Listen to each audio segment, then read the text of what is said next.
Kelly, my friend, what happened to you? She never came back from work at Midwich Elementary School that day. Cops investigated the area and couldn't find anything except 2 photos, disturbing photos, but no body was ever found. Since then, the place is closed down, but I can't rest, can't sit still. I need answers. And tonight, I decided to go back. It was surreal being here. The place was so run down now, and it felt weird. It felt weird to be here without Kelly. But at least I wasn't alone. I brought 3 of my friends with me. Ace, Gabrielle, Jane. We were together with walkie-talkies on comms exploring the building. There were rumors of a man with a knife. A man with a knife had been seen from outside the building, but nobody had ever been seen leaving the building. How could that even be possible? Why would someone be here? Then I heard something. And I saw a man with a knife. I decided to pull back for a little bit. I told the team what I saw. There was somebody with a knife here. I wanted to get closer, but I decided to play it safe. The rules of the game still applied. We had to turn the generators on to open up the exit gates, and I didn't want to get trapped with whatever that thing was without a way out. So I figured the smart thing to do would be to work on these generators to find a way out. I heard Jane scream on comms. She said she got stabbed. I asked her where she was at. She didn't reply. She eventually replied and said that she was okay. Something had stabbed her and then just ran away.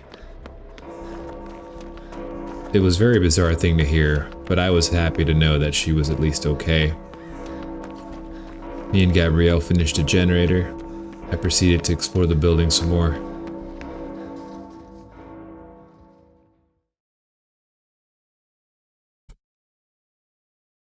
I heard something. It walked by me. Was it a man with a mask with a knife? I couldn't really understand what I was seeing. I decided to go back to work on the generators. We finished one. We needed to get 4 more down. I heard Ace scream in the distance. Ace said he got stabbed too. I asked him if he was okay. He said yes. He said the man with the knife ran up and stabbed him and then ran away. It was very bizarre behavior. I heard him running towards me. He stabbed me. I threw a pallet in his face. I ran. I was bleeding. Gabrielle got stabbed.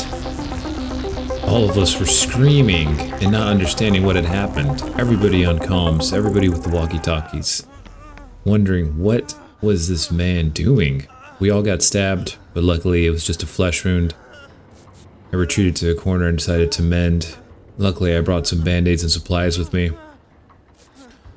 I did stop the immediate bleeding, but I was still hurt. I clenched my forearm and I ran off. Ace was down. And then I found it. A glowing mix of skeleton-like structures in the distance. A totem? A shrine? All I knew is it felt evil, and I had to cleanse it. I noticed my eyesight was going blurry. It was as if I was blind. Ace was on the ground somewhere screaming for help. But for some reason I was so disoriented I couldn't figure out where he was at. I continued to look. He said he got stabbed twice and he was laid there on the ground. He said whoever or whatever stabbed him decided to leave him behind. None of this made any sense. Is this what happened to Kelly? What happened to Kelly? Jane found Ace, got him up off the ground. I was relieved. Nobody had lost their lives yet. Nobody had succumbed to whatever that thing was yet. We all agreed to press on. I went back to janitor. Gabrielle ran towards me, and then I saw it. and it saw me. I ran. I was chunking down anything I could find to try and run further from him, but I was injured from my earlier wound. My forearm started bleeding, and he struck me down. I lay there for a bit. He grabbed me. He walked me down this hall, and he threw me on a hook. Why was there a hook here? What kind of elementary school was this? And why was I still alive? With a hook impaled through my chest. None of this made any sense. I hope this didn't happen to Kelly. The pain I was feeling right now was unbearable. Luckily, my friend Jane found me just in time to help me get off the hook. And just like that, I was able to run again. It was as if my torso hadn't been penetrated at all. I didn't argue with it, I just went with it. We still had 4 generators left to do, and I knew we needed to do it.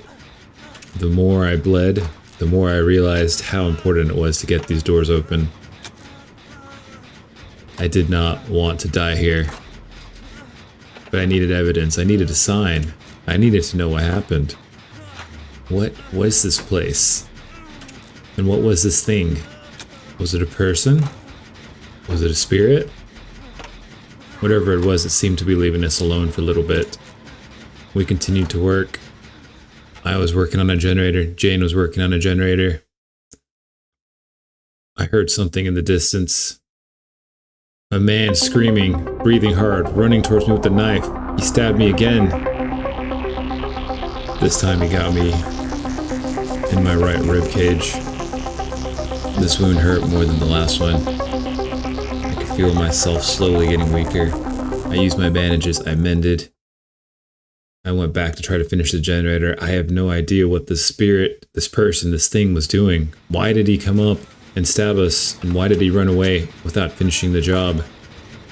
So bizarre, so abnormal. I went back to the generator. I started feeling weaker and weaker. I heard something again. A man, a woman, somebody running around. My friend got knocked down. I ran up desperately to try to save him. I used my military-grade flashlight I brought with me. I was trying to blind the killer carrying my friend, but he struck me down with his knife too. I crawled away. I couldn't get far. My strength slowly leaving my body. I don't know where that surge of adrenaline came from, but I knew me, myself, my team were falling apart. We decided to keep our cool and get it together. We knew what we needed to do. We had to do these gens. We had to get out of this map. And we needed to figure out what this thing was and what happened to Kelly. I thought for a second that maybe we would be the next statistic. Maybe we would be the next people who disappeared. I can't say I told anybody that I came here this night. I heard a scream and another scream. Gabrielle was on the ground, unconscious. Jane was on the ground unconscious too. Ace told me what he saw. He was afraid. He crept up to me to help me off the hook. He told me we had to go save our friends, but I didn't know how. We ran off. I ran off with so much speed. It was as if I got a second life. The adrenaline pumping through my body from my injuries. Ace coming up and helping me mend my wounds. Our friends, what is happening to our friends right now? I didn't know, but I knew I wasn't going to leave them. Ace helped me stitch up my wounds. I was feeling better, the bleeding under control. My strength slowly returning to me. I decided to help Ace patch up his wounds, and then we needed to go find our friends. We needed to save them. We needed to escape this place. I ran in the direction of the screams I heard earlier. Nobody was speaking to me on comms besides Ace. And then I saw my friend. I ran with all my might to try and help her. I got her off the hook. And then I ran off again. Jane was in so much pain. I wanted to help her. But I heard the breathing. The man in the mask, the man with the knife, he was close. We needed to do gens. We needed to save Gabrielle. But where was Gabrielle? And then the man with the mask found me. I ran. I kept running. I jumped out of a window. Landed on the bottom floor. I think I gave him the slip. I decided to hide in the locker. I could still hear the man breathing. The man with the knife. The man in the mask. He was close by. I decided to stay here for a little bit. There was just enough sight to peek out of the locker to see if anybody was in the room with me. But nothing. Nothing. Still nothing. Jane found Gabrielle and got him up off the ground. I was too hesitant to use my comms, and then I saw him. 2 more generators finished. Only 1 more gen left to go, and then we could leave this place. I didn't quite have the answers I was looking for yet, but I felt hopeful for once. We only needed to get 1 more generator done. And Ace was working on the last generator. And then I saw him down the hall, far away. I used my flashlight. I tried to blind him, to distract him and disorient him. I ran off to the top floor. I knew I was bleeding. I knew I was hurt. I knew I was injured. I knew I couldn't take much more of this. I got stabbed again. This time to my left flank.